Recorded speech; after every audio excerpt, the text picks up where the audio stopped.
Hello আমার family, আসসালামু আলাইকুম। কেমন আছো সকলে? আই হোপ তোমরা সকলে অনেক ভালো আছো। আলহামদুলিল্লাহ আমি এবং আমার পরিবারের সকলে খুবই ভালো আছি।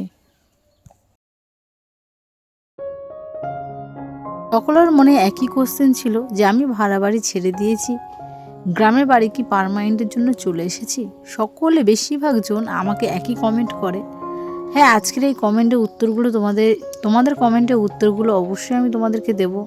আরও একটা কথা বলি যে অনেক দিন হয়ে গেছে ভিডিও দিইনি, তার কারণ হচ্ছে কি কারণ বা কী ব্যাপার সব কিছু এই ভিডিওর মধ্যে বলবো। তো সকলের কাছে রিকোয়েস্ট করছি তোমরা প্লিজ ভিডিওটা দেখো। আর আমি এখানে এসে আবার যে কাজের মধ্যে ব্যস্ত হয়ে গেছি সেটা আশা করছি তোমরা খুব ভালোভাবে বুঝতে পারবে। তো আজকে সকালবেলা ঘুম থেকে উঠে সবার আগে বিছানাগুলো তুলে নিয়েছি।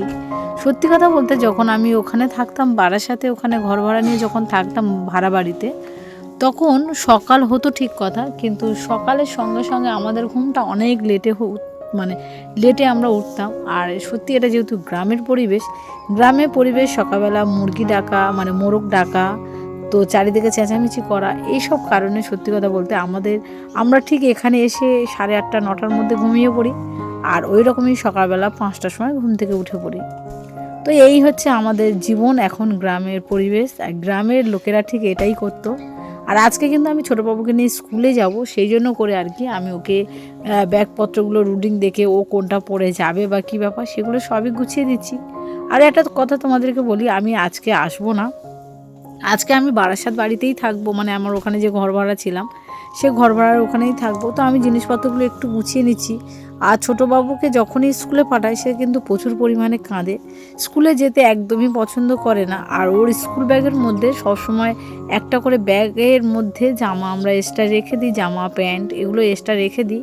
কারণ হচ্ছে এটাই যে বাচ্চা তো বাই চান্স যদি কাঁদতে কাঁদতে বমি করে দেয় কিংবা টয়লেট করে দেয় কিংবা পটি করে দেয়, তো সেই সব কারণে আর কি ওকে ব্যাগের মধ্যে এক্সট্রা জামা আমরা রেখে দিই। আর যদিও বা বাই চান্স ওগুলো করে, যেমন বা অনেক বাচ্চারা আছে কাঁদতে কাঁদতে টয়লেট করে দেয়, মানে ম্যামেদের কাছে বলে না, তো সেগুলো তখন ওরা চেঞ্জ করে দেয়। আর আমি সত্যি কথা বলতে সকালবেলা এতটা ব্যস্ততার মধ্যে থাকি, একদিকে উঠে সবার আগে মানে ব্রাশটা করে, যে কোনোভাবে ব্রাশটা করে, খালি পেটে তো অনেক ওষুধ থাকে, তো সেই ওষুধ থাকে, সেই ওষুধগুলো আমাকে খেতে হয়।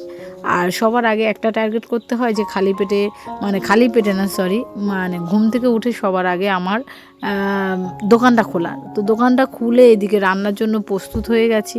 আর এগুলো না মানে একদিন হঠাৎ করে বৃষ্টি এসেছিলো, তো বৃষ্টির কারণে এগুলো সবই ভিজে গেছে, মানে ভিজে ছিল, ভালোভাবে রোদ ওঠেনি। তো এগুলো একটু রোদে দিয়ে দিলাম। ঘরের সামনে একটা দড়ি খাটিয়েছি, যেহেতু দড়ি খাটার অবস্থা এখানে নেই খুব একটা।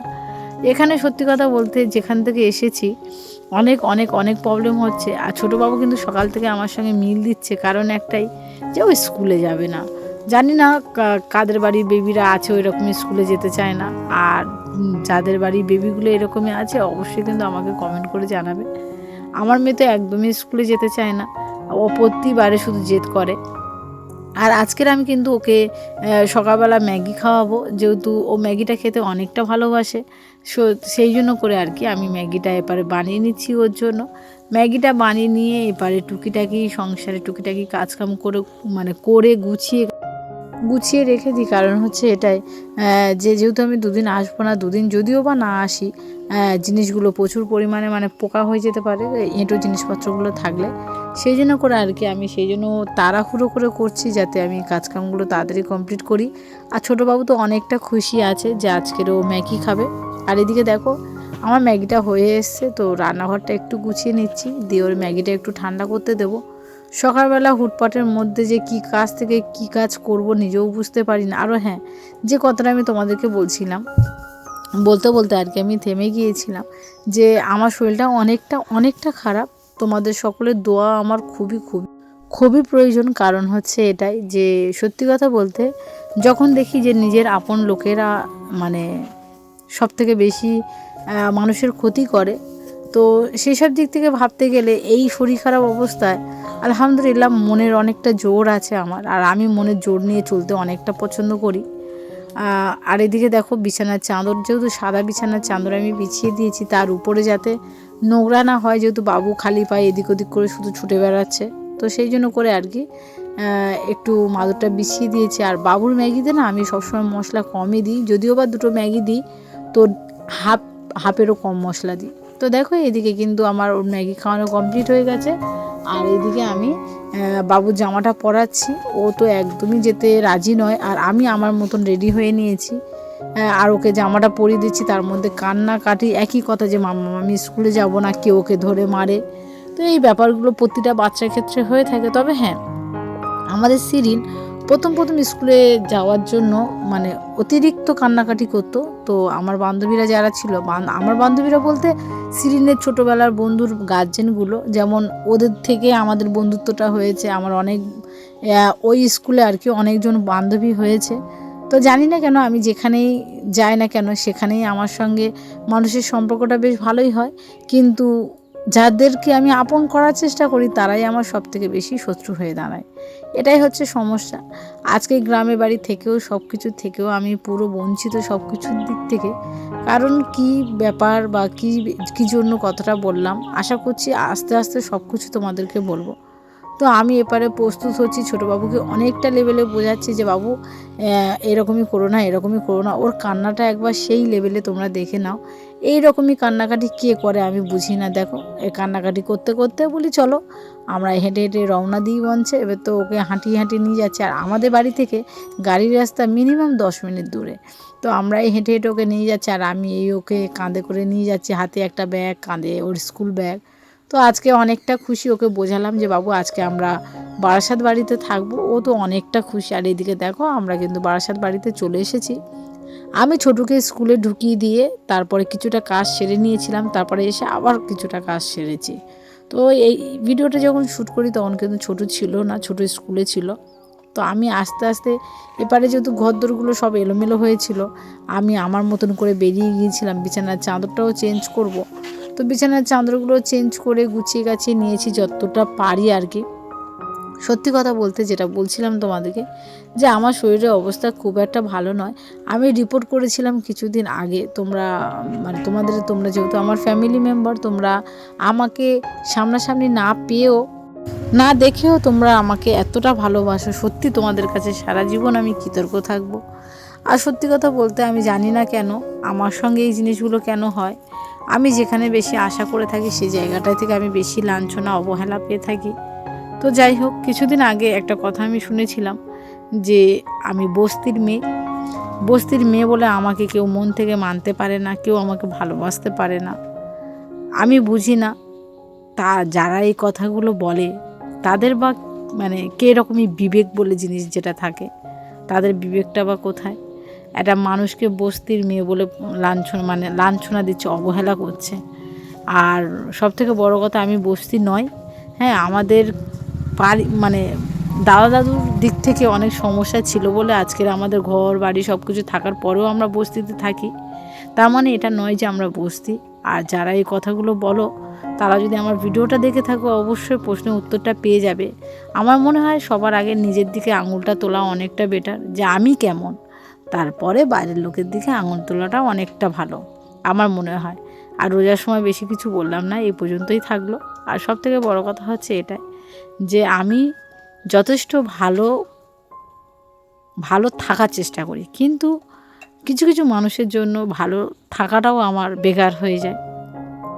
আজকেরও অনেকটা অসুস্থ রিপোর্ট করেছি, রিপোর্ট করার পরেও রিপোর্ট এসছে খুবই খুবই খুবই খারাপ। যে খারাপের রিপোর্টের জন্য নিজে সারাক্ষণ টেনশনের মধ্যে থাকি। অনেক রকম রোগ দেখা দিয়েছে, জানি না কেন কার আর কি অভিশাপে এরকমই হচ্ছে। তো আমি মনে করি যে হ্যাঁ, আমার এই রোগটা হয়েছে বলে আবার অনেকে হাসে, আনন্দ নেয়, মজা নেয়। তো তাদের উপলক্ষে বলা যে মানুষ যখন বিপদে পড়ে কাউকে নিয়ে না হেসে তার জন্য ভালো দোয়া করা অনেকটা ভালো। কিন্তু আজকের হয়তো তুমি অসুস্থ হয়ে যাবে, আর তখন তোমাকে নিয়ে হাসারও কেউ থাকবে না। তো যাই হোক, এপারে আমার পাশের ঘরটা গুছানো কমপ্লিট হয়ে গেছে, দেখতে পাচ্ছ। তো এটা হচ্ছে আমার পাশের রুম। তোমাদের আগে কখনো ভিডিওয়ে সেই মতন দেখানো হয়নি। আর আমি বারাসাতের ঘর কিন্তু ছাড়িনি, এখনও পর্যন্ত বারাসাতের ঘরটাও এরকমই আছে। তো এদিকে আমার সোফাটাও আমি ভালোভাবে গুছিয়ে নিলাম, নিয়ে আর কি ঘরদোরগুলো যতটা পারি ঝেড়ে ঝুড়ে পরিষ্কার পরিচ্ছন্ন করে নিলাম। ছোটোবাবু স্কুল থেকে চলে এসেছে, যেহেতু 2 ঘন্টার মধ্যে সব কাজ তো আর কমপ্লিট করা হয় না। আর সত্যি কথা বলতে আমি একটু পরিষ্কার পরিচ্ছন্ন থাকতে পছন্দ করি।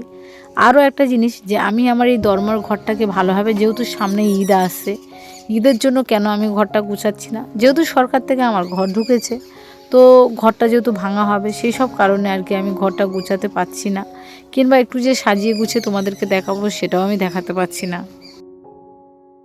নিজেরও অনেক খারাপ লাগছে, কিন্তু কিছু করার নেই।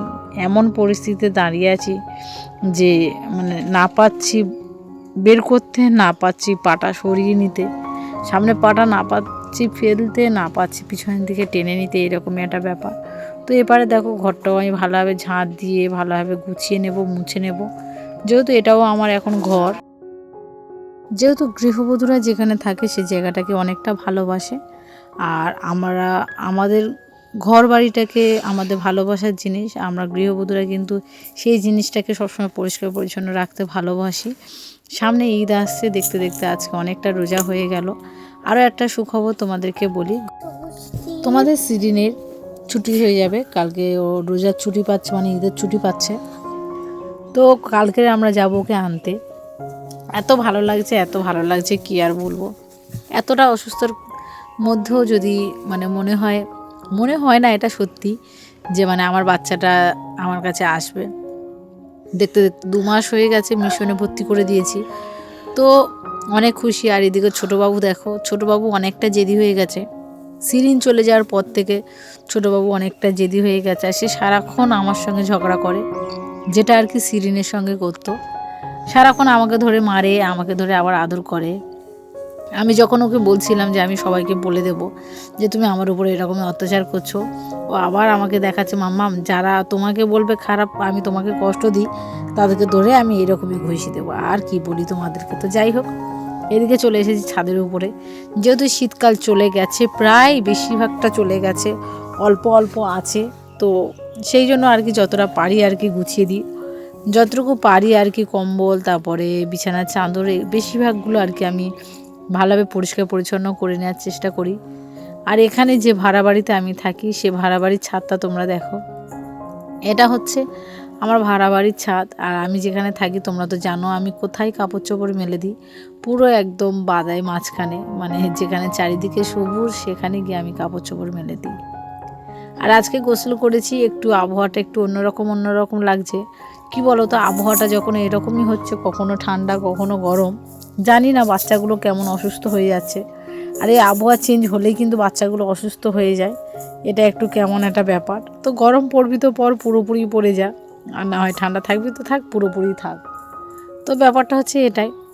ছোটো বাবুর একটু সর্দি লেগে গেছে, গাটা একটু হালকা গরম গরম ভাব, তো তার মাঝখানে আর কি এই জিনিসপত্রগুলো কেচে দিলাম, পরিষ্কার পরিচ্ছন্ন করে দিলাম। যেহেতু সিজন আসবে মানে আরও কাপড় চোপড় হবে।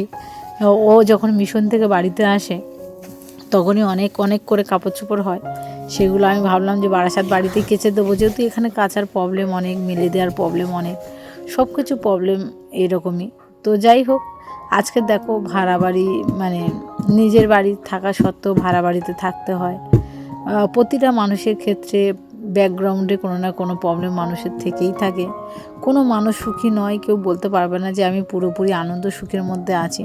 তো এদিকে গোসল করে নিয়েছি, মানে কাপড় চোপড়গুলো ছাদের উপরে মেলে দিয়েছি, এত সুন্দর হাওয়া হচ্ছে, তো ভাবলাম যে ছাদের উপরে এগুলো ক্লিপ মেরে দেবো। আমি এই অভ্যেসগুলো আমার হয়ে গেছে, আমি যেখানে কাপড় চোপড় মেলে দিই না কেন, ক্লিপগুলো অবশ্যই মাস্ট মানে ক্লিপগুলো লাগিয়ে দিই, যাতে কাপড় চোপড়গুলো না উড়ে বাইরে কোথাও পড়ে যায়।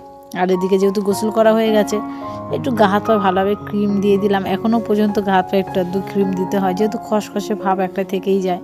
সারাদিন গরম, রাত্রে পর থেকে একটু একটু ঠান্ডা পড়ে, তো সেই সব কারণে একটু গা হাত পা সামান্য ক্রিম দিলাম। আর কি সুন্দর লাগছে দেখো, মানে ছাদের উপরে তো বেশ ভালো লাগছে। আর ছোটুকে ক্রিম মাখিয়ে দিয়েছি, ছোটু কিন্তু প্রচুর পরিমাণে জ্বালাতন করে, আর কি বলি। আর এইদিকে দেখো আমার দোকান, যেটা নিয়ে আমি এখন অনেকটা ব্যস্ততার মধ্যে থাকি, এটা হচ্ছে আমার সেই দোকান। তোমরা সকলে কিন্তু আমার জন্য দোয়া করো, আমার বাবুদের জন্য দোয়া করো, আর এই ঈদটা যাতে আমাদের ভালো কাটে। তো তোমাদের সকলের কাছে রিকোয়েস্ট করছি আমাদের জন্য কিন্তু দোয়া করো। আর আমার এই দোকানের জিনিসপত্রগুলো কেমন হয়েছে সেটা অবশ্যই কিন্তু বলবে। প্রথমে ভেবেছিলাম 1.5 বছর যেহেতু ছিলাম না দোকানে অত ভালো বেচাকেনা হবে না, কিন্তু আলহামদুলিল্লাহ তোমাদের সকলের দোয়া ভালোবাসা সব কিছুর কারণে আমার দোকানটা বেশ ভালো সেল হচ্ছে। তো তোমাদের সকলের কাছে রিকোয়েস্ট করছি তোমরা সকলে কিন্তু আরও বেশি বেশি করে দোয়া করো আমার শরীরটা যাতে আগের থেকে ভালো হয়। আর তোমরা আমার গ্রামের ভিডিওগুলো দেখতে এতটা ভালোবাসো তার জন্য সকলকে অনেক অনেক ধন্যবাদ। আর আমার ভিডিওর মধ্যে যদি কোনো কিছু ভুল হয়ে থাকে তোমাদের সকলের কাছে রিকোয়েস্ট করছি প্লিজ মাফ করে দিও। কথাবার্তার মাঝে কিংবা যদি কিছু বলে থাকি কাউকে আঘাত দিয়ে থাকি তার জন্য সরি। আমি কাউকে আঘাত দিয়ে কোনো কথা বলতে চাই না, বাট যদি আমার মুখ থেকে কোনো কারোর বিনিময় যদি মানে কারোর উদ্দেশ্যে যদি আঘাত লাগার কথা চলে যায় তো সকলের কাছে রিকোয়েস্ট করছি মাফ করে দেবে। সকলে সুস্থ থাকবেন, ভালো থাকবেন, আমাদের জন্য দোয়া করবেন।